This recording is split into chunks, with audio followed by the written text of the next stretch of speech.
Hello बच्चों, क्या हाल चाल, कैसे हो आप सब? मस्त एकदम। आई होप सारे मस्ती होंगे। तो बच्चों, आज के लेक्चर में विद्युत अपघटनी विलयनों का चालकत्व, चालकता, मोलर चालकता और तुल्यांकी चालकता पढ़ेंगे। और बच्चों साथ में इन सब पर तन्यता का प्रभाव भी पढ़ेंगे। तो बच्चों आज का लेक्चर बहुत इंपॉर्टेंट है, आपको इसके प्रॉपर नोट्स तैयार करने हैं। तो बच्चों फटाफट लेक्चर स्टार्ट करते हैं। मैं हूं रघुवीर सिंह कर्नावत और आप देख रहे हो RS कर्नावत ट्यूटोरियल्स। तो बच्चों आज का सबसे फर्स्ट टॉपिक है चालकत्व। तो चालकत्व के बारे में आप सिंपल याद रखो कि यह प्रतिरोध का व्युत्क्रम होता है। चालकत्व क्या होता है? प्रतिरोध का व्युत्क्रम, प्रतिरोध का व्युत्क्रम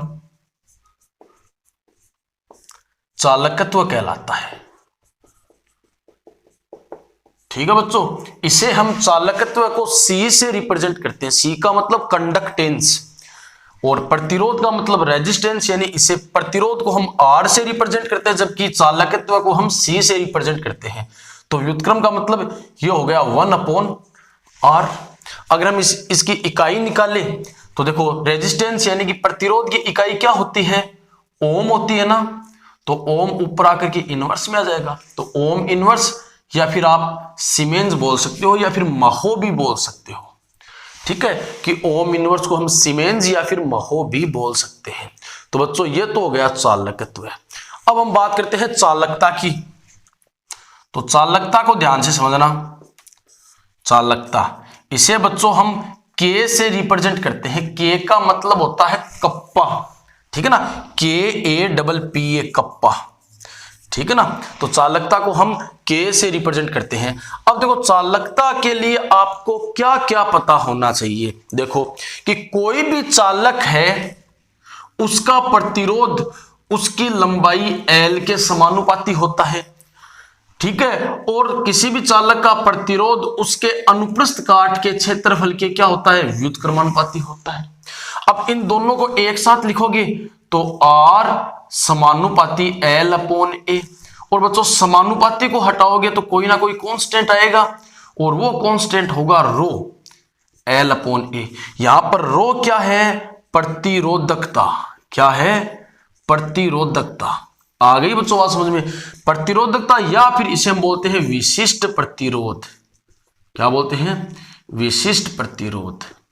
ठीक है बच्चों, अब ध्यान देना, जैसे चालकत्व किसका व्युत्क्रम होता है? प्रतिरोध का व्युत्क्रम होता है ना, वैसे ही चालकता किसकी व्युत्क्रम होती है?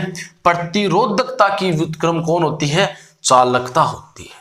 आ गई बच्चों बात समझ में? ध्यान से समझते रहना, ठीक है। तो चालकता क्या होती है बच्चों? चालकता प्रतिरोधकता का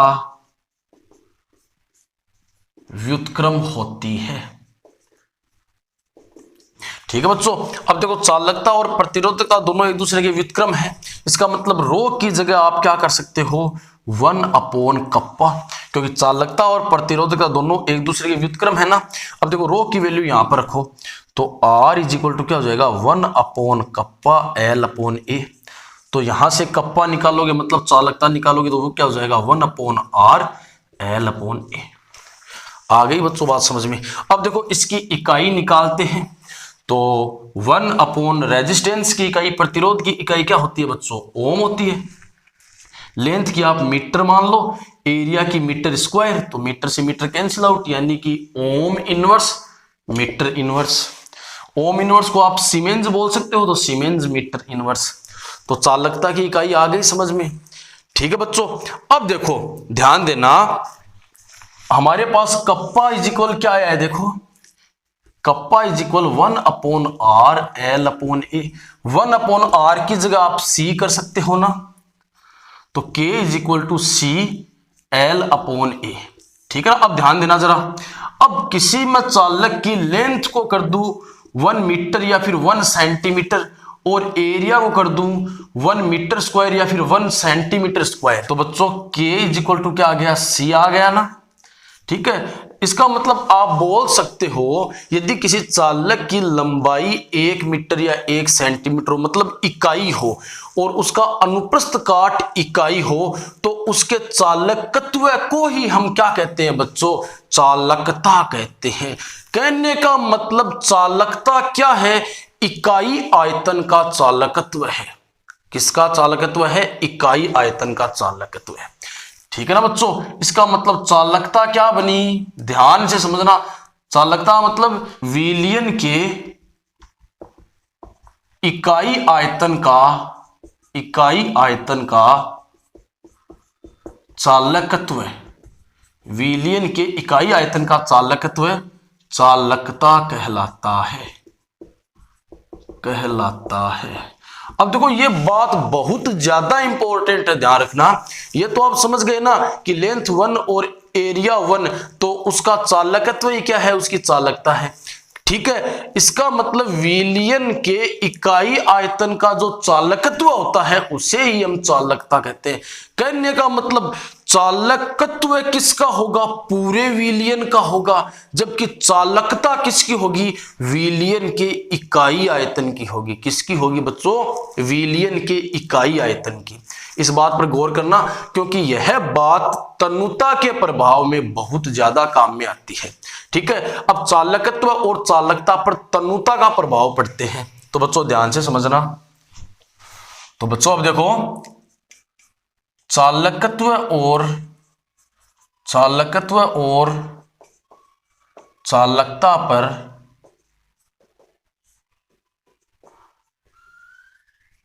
तन्यता का प्रभाव। चालकत्व और चालकता पर तन्यता का प्रभाव, तो बच्चों ध्यान से समझना। अब देखो इसको हम एक एग्जाम्पल से समझते हैं। तो मान लो हमारे पास विद्युत अपघटनी विलयन है। कितना ले? मान लो हमारे पास 1000 ml विद्युत अपघटनी विलयन है, और उसमें आयन कितने हैं बच्चों? मान लो हमारे पास उसमें 1000 आयन है। कितने आयन है बच्चों? 1000 आयन है। तो बच्चों 1 ml में कितना आयन हुआ?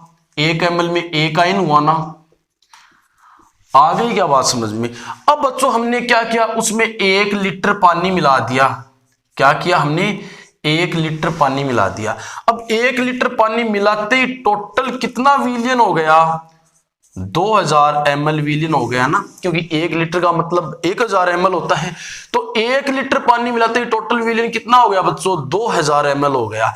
और आप जानते हो कि तन्यता के साथ वियोजन की मात्रा बढ़ती है। इसका मतलब विद्युत अपघट्य और टूटेगा, तो बच्चों आयन और बनेंगे, तो आयन भी बढ़ जाएंगे ना। तो मान लो आयन 500 आयन बढ़ गए, तो टोटल हो गए 1500 आयन। कितने हो गए बच्चों? 1500 आयन। अब बच्चों देखो इस एग्जांपल से आपको चालकत्व समझ में आ जाएगा कि चालकत्व बढ़ेगा कि नहीं बढ़ेगा। बच्चों पहले पूरे विलयन में कितने आयन थे? 1000 आयन। पानी मिलाने के बाद विलयन में कितने आयन हो गए? 1500 आयन। तो आयनों की संख्या बढ़ गई, इसका मतलब चालकत्व बढ़ गया ना, क्योंकि विद्युत धारा को कौन ले जाता है? आयन ही तो ले जाता है। तो विद्युत धारा को ले जाने वाले आयनों की संख्या बढ़ गई, मतलब पूरे विलयन का चालकत्व बढ़ गया।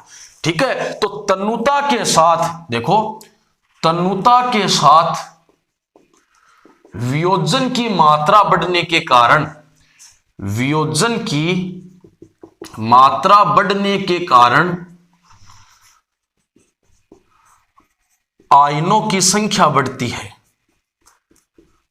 आयनों की संख्या बढ़ती है, इसलिए चालकत्व बढ़ता है। इसलिए चालकत्व बढ़ता है। ठीक है बच्चों, अब देखो चालकता की बात करते हैं। तो अभी मैंने बताया था कि चालकता किसकी होती है? इकाई आयतन की। अब देखो पहले 1 ml में 1 आयन था। अब देखो 1 ml में कितने आयन होंगे?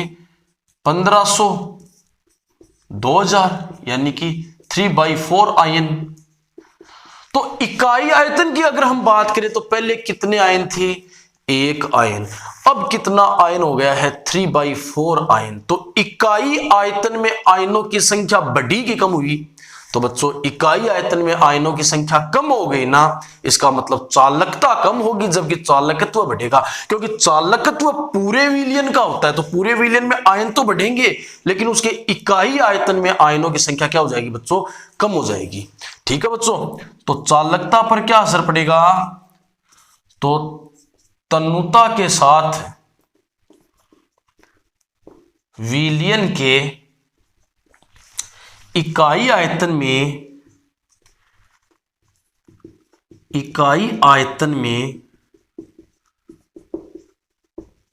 आयनों की संख्या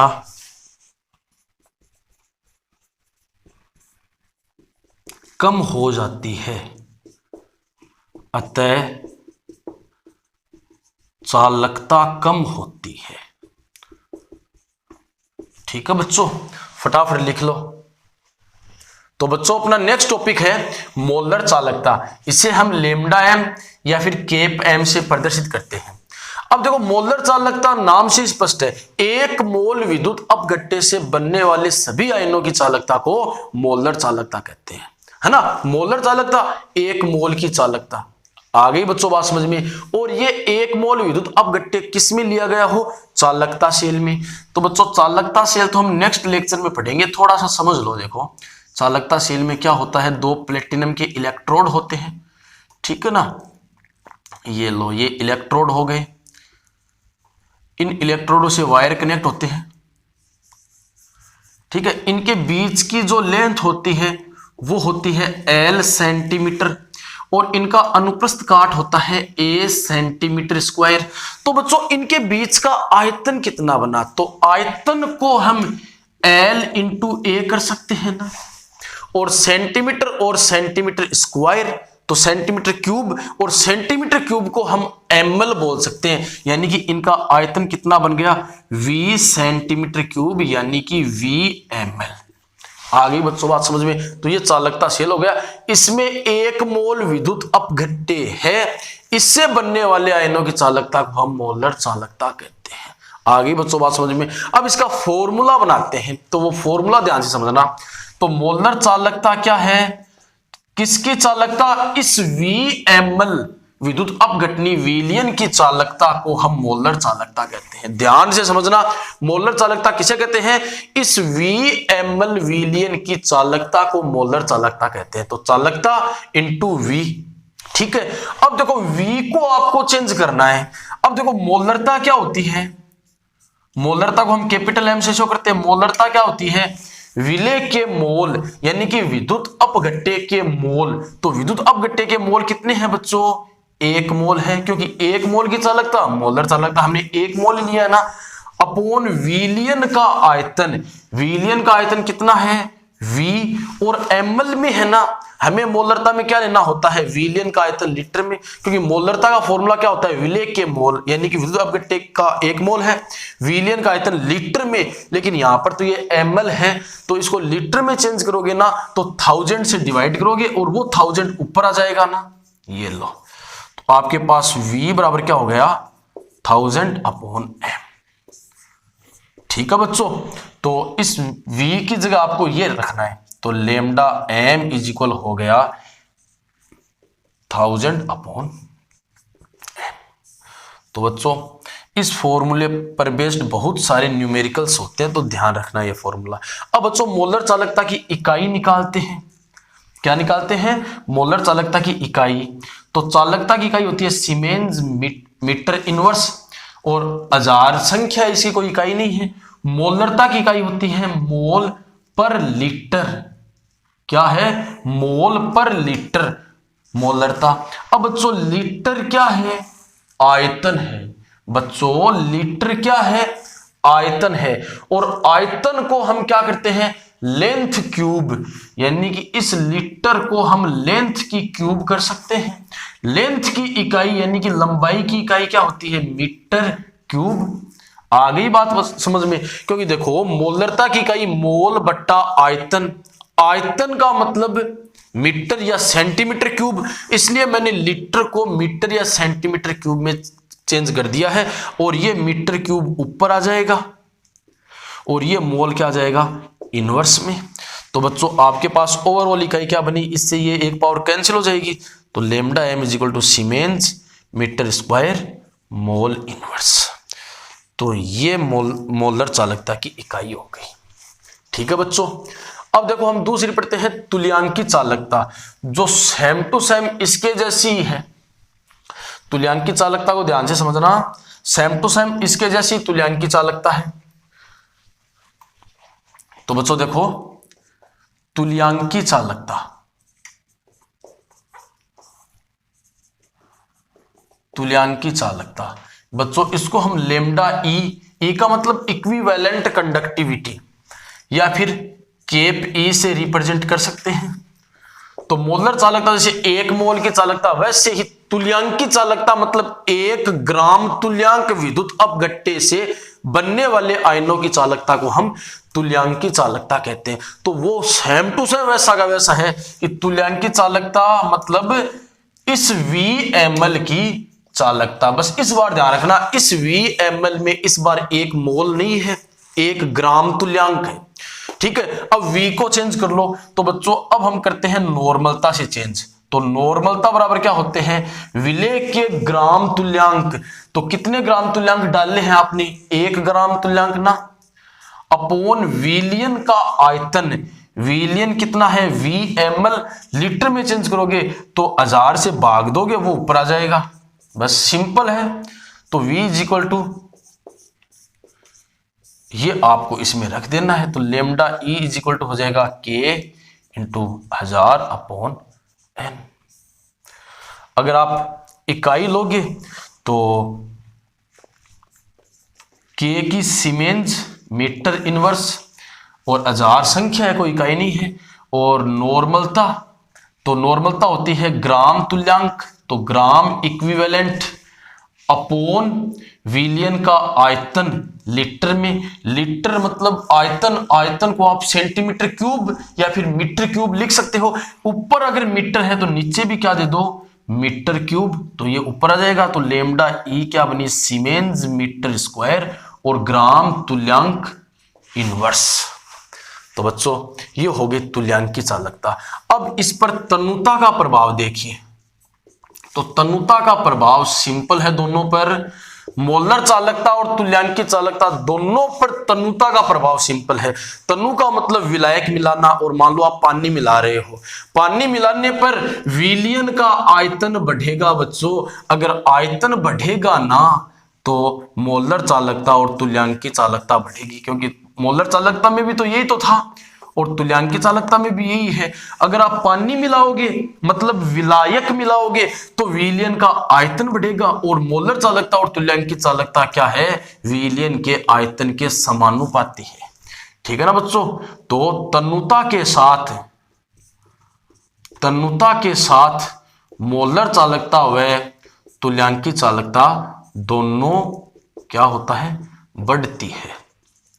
ठीक है, तो बच्चों चालकत्व, मोलर चालकता और तुल्यांकी चालकता तो तन्यता के साथ बढ़ती है, लेकिन चालकता तन्यता के साथ कम होती है, क्योंकि तनु करने पर इकाई आयतन में आयनों की संख्या कम हो जाती है। तो बच्चों आज का लेक्चर आपके समझ में आया है तो वीडियो को लाइक, कमेंट और अपने फ्रेंड्स के साथ शेयर कीजिए। और अगर आप चैनल पर नए आए हो तो चैनल को सब्सक्राइब करके बेल आइकन को प्रेस कर लीजिए, ताकि वीडियोज के नोटिफिकेशन आपको मिलते रहे।